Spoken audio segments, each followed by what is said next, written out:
I started to read it, and the book was all about Old Testament prophecy, New Testament fulfillment.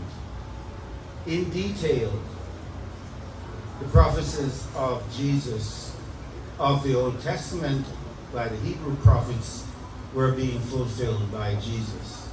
But I was a skeptic. I didn't believe anything. I thought this is just another American who wrote this book trying to make money. I'm going to prove it is wrong. So I went out and I got a copy of Josephus. I looked up the Roman historians, and came to realize that Jesus was indeed a real person. He is a historical figure. Nobody doubts that. But what makes him any different from anybody else? And then I began to realize that all these prophecies were messianic prophecies. They were saying that the Messiah, in Psalm 22, it says his hands and his feet would be pierced. Hands and feet pierced. This was around 600 BC, before crucifixion was even invented. And in Psalm 22, go home, look it up. And those who are going to see the video, look it up. The crucifixion was described in detail 600 years before it happened, and before crucifixion was invented by a Phoenician tribe in Africa and adopted by the Romans. And in Isaiah 53, it tells you why he was crucified. He was perfect. He didn't need to be crucified for his sins. He was dying in our place as our substitute. But more than that, Isaiah 9:6, look that on up too. Isaiah 9:6 said that when Messiah came, and the Jews don't like Isaiah 53, by the way, it disproves Judaism.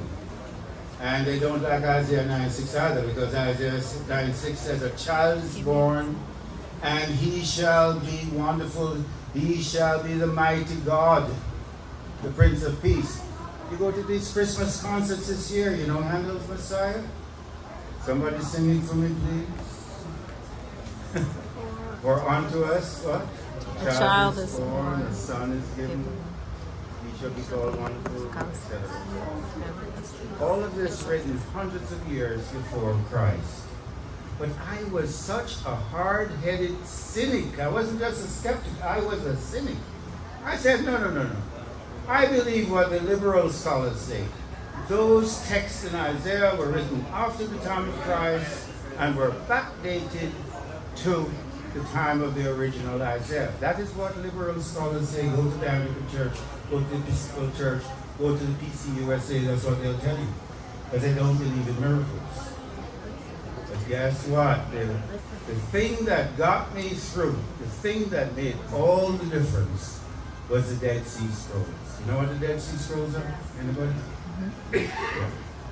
Just in God's providence, as I was doing all this research and investigation, I was another Lee Strobel trying to disprove Christianity.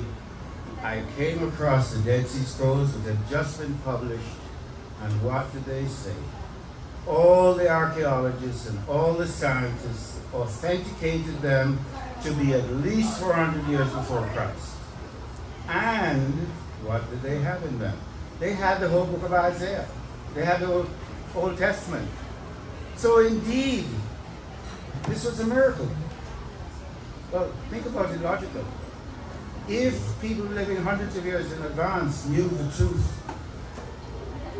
not like false prophets who guess and get it wrong, this is absolutely right, then it proved two things to me.